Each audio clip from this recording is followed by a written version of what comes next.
तो फाइनली वो सीरीज जिसका डिमांड ऑलमोस्ट कोई नहीं कर रहा था, उसका ट्रेलर आ चुका है। अब क्योंकि आज सुपरमैन एंड आयरनहार्ट दोनों का ही ट्रेलर आना था, तो मैं सोच ही रहा था कि भाई किसका पहले ब्रेक डाउन करूं, किसका बाद में करूं। बट सिंस आयरनहार्ट का ट्रेलर पहले आया है, तो भाई इसकी बात पहले हो जाए, इसके बाद सुपरमैन की बात होगी।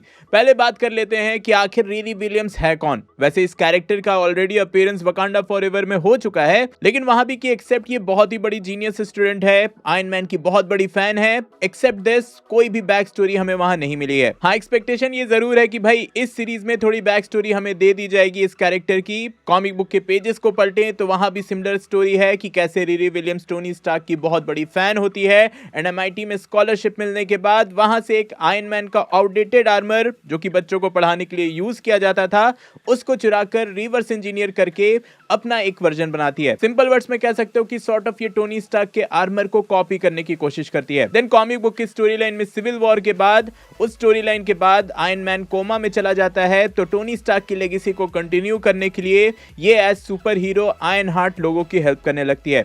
सॉर्ट ऑफ कह सकते हो कि एमसीयू में भी सिमिलर कुछ करने की कोशिश की गई है।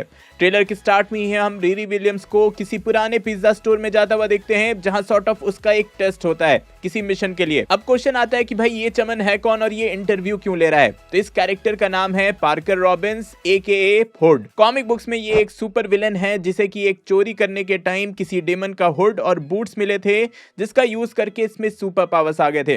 मोस्टली इसके सारे पावर्स मैजिकल एलिमेंट से कनेक्टेड हैं एंड सिंस डीमन से इसकी ओरिजिन जुड़ी हुई है, तो इसकी स्टोरी में dark dimension, Dormammu, doctor strange and Mephisto जैसे कैरेक्टर्स का आना जाना होता रहता है। एंड स्ट्रॉन्ग सोर्सेज से ये भी पता चला है कि भाई लगभग कंफर्म ही समझो कि इस सीरीज में मेफिस्टो का फर्स्ट अपीयरेंस होगा, जिसको साशा बैरन कोहेन प्ले करने वाले हैं। अब सिंस शो आयरनहार्ट के टेक्नोलॉजी एंड हुड के मैजिकल पावर्स के अराउंड है, तो इसलिए टेक और मैजिक का कॉम्बिनेशन वाला शो बोला जा रहा है। वैसे ट्रेलर से ही कंफर्म है कि हुड इस शो में भी एक विलन का कैरेक्टर ही प्ले करेगा और किसी तरह से अननोइंगली रिरी विलियम्स जो है उसको पता नहीं होगा और वो इसके लिए काम करेगी। देन इसके बाद हम रिरी को आयरनहार्ट के आर्मर के एक न्यू वर्जन पे काम करता हुआ देखते हैं एंड यहीं पर हमें ये कैरेक्टर दिखता है। अब वैसे तो शायद किसी को याद नहीं होगा, बट ये है एक्टर जिम रैश एंड इससे पहले भी ये एमसीयू में दिख चुके हैं। कैप्टन अमेरिका सिविल वॉर में जो टोनी स्टार्क का पूरा प्रेजेंटेशन हुआ था, वो इसी कैरेक्टर ने अरेंज किया था। तो हाँ, इस कैरेक्टर का ये सेकंड अपीयरेंस होने वाला है। एक और इंटरेस्टिंग डिटेल ये है कि भाई कम्युनिटी करके जो एक शो आता है,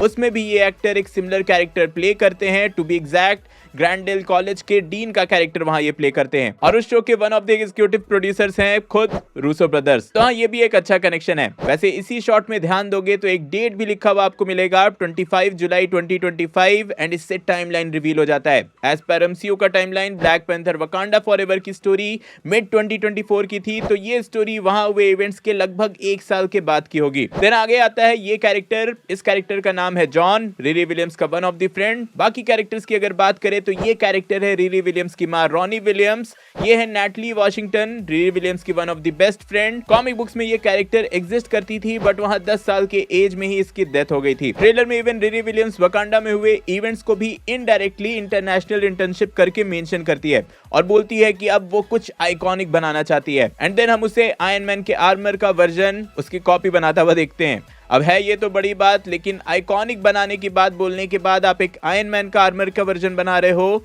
ये थोड़ा मुझे अजीब लगता है। कंसीडरिंग कि भाई जितने भी आयरन मैन के फैंस हैं उन्होंने इस कैरेक्टर का नैनो आर्मर तक देख लिया है, इतने सारे वर्जन देख लिए हैं, तो उतना सब देखने के बाद ये आइकॉनिक कैसे ही लगेगा। पर हाँ, एक टीनेजर के लिए ये बड़ी बात हो सकती है story wise, but as audience ये आइकॉनिक फील नहीं होता है। पर्सनली मुझे भी फील हुआ कि डायलॉग यहाँ पर लैंड नहीं करता है। देन आता है ये शॉट। अब ये कुछ आइकॉनिक हो सकता है, आइकॉनिक जैसा कुछ हो सकता है।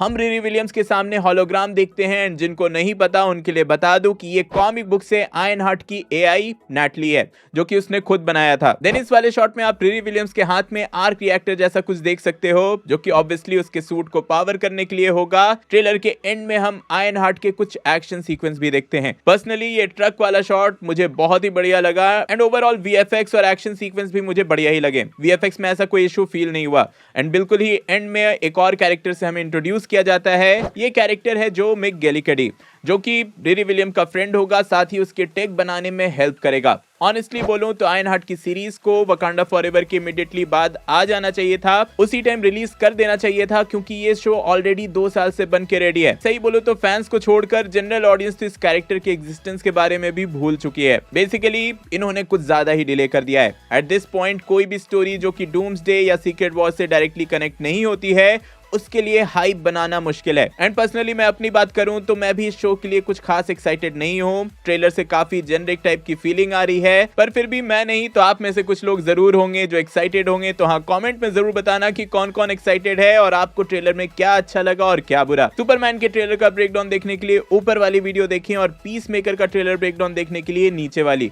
मैं जल्दी और नई वीडियो लेकर आऊंगा। टिल देन बी देसी बी नर्ड।